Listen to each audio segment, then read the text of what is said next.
tema agora é inteligência artificial. Apimentando a inteligência artificial, temos aí as eleições. Será que a inteligência artificial ela pode ser usada a favor de candidatos? Como é que ela entra na vida, no celular de cada cidadão que está assistindo a propaganda eleitoral, muitas vezes pela internet? E como que essa ferramenta vai auxiliar? Há uma questão de concorrência, há uma questão, enfim, tudo que possa ter em dúvida, a gente vai tirar agora com a doutora Juliana Cavalini, que é especialista aqui, é a especialista da nossa casa, aqui na subseção. Juliana, tema espinhoso, né?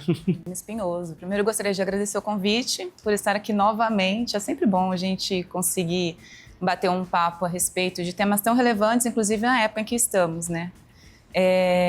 A gente lançou, nós da Comissão de Privacidade e Proteção de Dados e Inteligência Artificial, nós lançamos uma cartilha agora em agosto, falando justamente a respeito da proteção de dados e o uso da inteligência artificial nas eleições.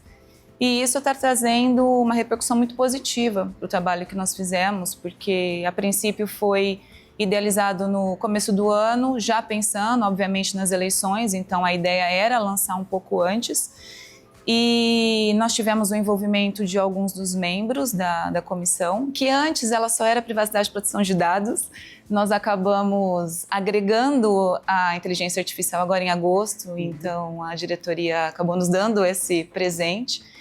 E a cartilha ela traz justamente isso, é uma cartilha digital, está disponível no site da OAB, e ela fala a respeito dos direitos dos eleitores como titulares de dados, então explicando quais são os poderes que os titulares de dados possuem em relação aos seus dados nos processos eleitorais e também as responsabilidades que os partidos políticos, os candidatos, as confederações, as federações, as coligações possuem. Bom, nós temos aqui então diversos pontos, né?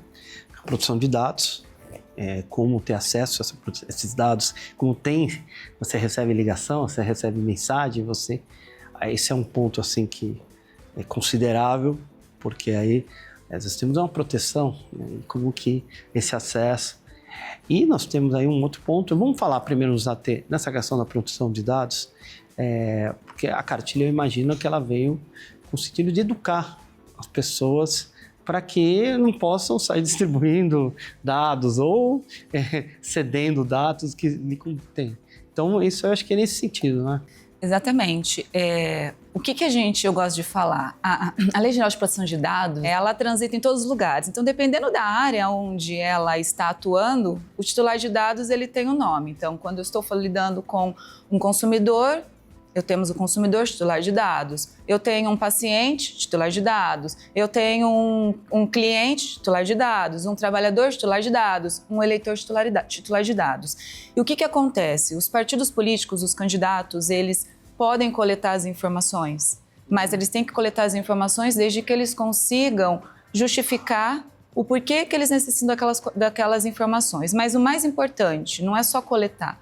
Eu preciso saber ter informações claras como titular de dados, como eleitor, o que vai ser feito com aquela informação. Então, por exemplo, o que traz a legislação eleitoral, porque a Lei Geral de Proteção de Dados é uma lei geral, então nós temos que fazer ali um alinhavo com as outras legislações para adequar de acordo com o tema, com a área que a gente está lidando. Quando a gente fala em eleitor, o que o eleitor ele tem que exercer? O seu poder, a sua autodeterminação informativa. É ele que tem que manifestar a vontade de querer receber as propagandas políticas. É ele que tem que manifestar a vontade de falar, olha, candidato, eu quero saber mais a seu respeito, me encaminhe o que você tem aí para eu saber, para eu me empoderar um pouco mais de informações, para eu saber se eu estou votando corretamente ou não. E aí eu, como titular de dados, eu tenho que ir até o canal de comunicação que aquele partido vai me disponibilizar e autorizar. E ali sim, eles vão ter que fazer a coleta de uma forma transparente, ou seja, não pode coletar todas as minhas informações, o meu nome, o nome dos meus familiares, não, são informações que eles de fato vão conseguir justificar a necessidade só para o envio daquela informação que eu vou receber. Eu fico imaginando, no Brasil, Acontece isso em vários países dentro de um só. E algumas questões, com as pessoas mortas voltando, isso era uma questão. Se computavam votos de pessoas mortas, né? Eu imagino que hoje, com a lei de proteção de dados, cada vez fica mais difícil de se utilizar disso, porque por mais que hoje o sistema está informatizado, o CPF está invalidado, quer dizer, eu acho que algumas fraudes conseguem ser evitadas hoje, né? Com certeza, hoje em dia a informatização do sistema está cada vez mais restringindo esse tipo de fraude. Quando a gente fala em proteção de dados, e aí eu tenho que trazer a importância dos dados de pessoas vivas. A lei não protege os dados de pessoas falecidas, a lei protege os dados de pessoas vivas. É um perigo, porque se você imaginar hoje, nesse mundo onde golpes estão sendo criados e tudo mais, o nome, ainda que o CPF não tenha desativado, hoje existe uma situação toda tecnológica que a gente está vendo. Ainda é um negócio que eu sempre vejo com... Olha, há uma dificuldade grande, porque o que acontece, nós vimos há pouco tempo também com relação às eleições. Mas, enfim, a lei ela está aqui para proteger. A Juliana explicou como os partidos podem obter esses dados e tudo mais.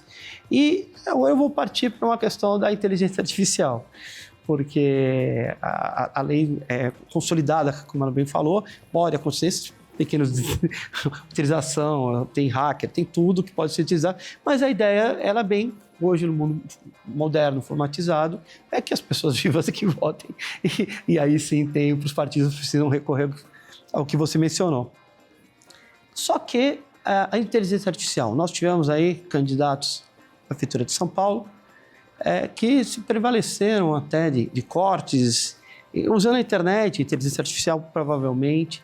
Isso a gente não tem nada que possa ser um muro, um obstáculo a isso. Você está um céu aberto, não está?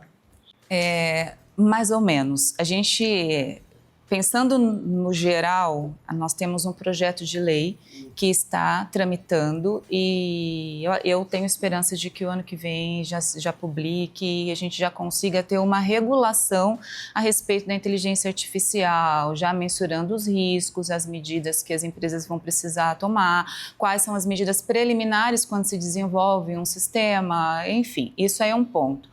Agora, quando a gente traz para a questão eleitoral, no começo do ano, o TSE publicou uma resolução já trazendo algumas diretrizes, já prevendo que a inteligência artificial seria utilizada, porque o ano passado, no final do ano passado, deu aquele boom na inteligência artificial generativa. Produção de textos, produção de vídeos, produção de imagens, e tudo isso acaba trazendo uma responsabilidade muito grande nos processos eleitorais. Por quê? Porque quando a gente utiliza a inteligência artificial, existe um grande problema. O ser humano ainda não tem capacidade de distinguir o que é real do que não é real.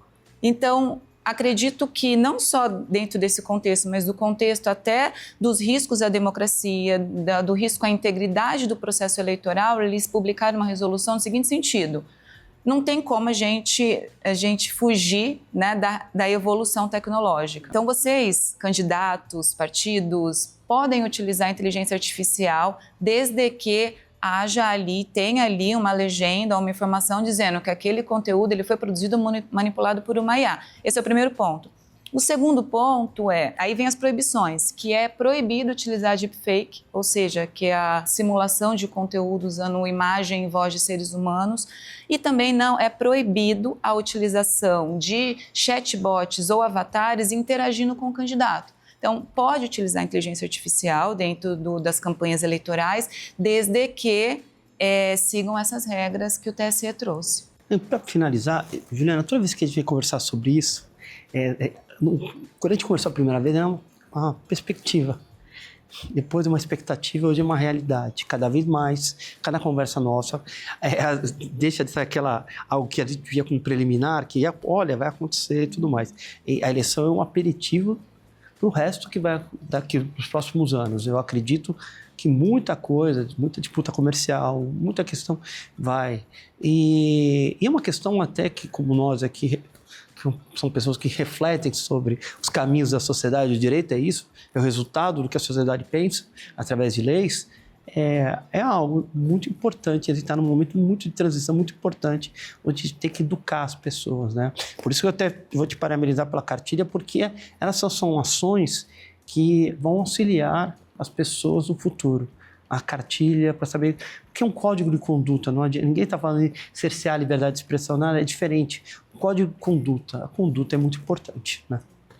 É até clichê o que eu vou dizer agora, mas assim, conhecimento é poder, né? Então, quando a gente tem conhecimento daquilo dos nossos direitos, a gente consegue exercê-los, a gente consegue cobrar, a gente consegue revogar uma autorização. Por exemplo, eu posso pedir para o partido político, para o candidato, autorizar que eles me enviem as informações.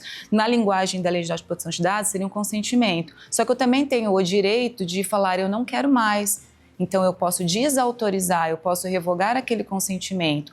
E isso tudo faz parte do conhecimento, porque se eu não sei os meus poderes, eu jamais vou saber exercê-los. Então, o objetivo da cartilha foi exatamente isso. Então, quando nós lançamos a cartilha, o nosso foco não era a nossa classe, porque, teoricamente, nós já, nós estudamos, nós conhecemos. Era levar conhecimento para a sociedade, para a população, para os eleitores a respeito dos seus direitos. Isso será tema na nossa próxima conversa, que é sobre a questão dentro da advocacia da inteligência artificial. Vamos nos preparar também para a gente, até porque isso é um tema muito importante. E nós estamos falando aqui no futuro, assim, da nossa profissão. E esse é um tema, assim, primordial para a gente tratar, porque a enxurrada que tem de sites e tudo mais que fazem aquilo é até complexo e perigoso. Bom, de qualquer maneira, nosso tempo acabou aqui. Eu te agradeço muito pela presença. Já está convidada para a gente conversar sobre isso. Já está, convite aceito. Pode contar comigo. Obrigada, Serginho.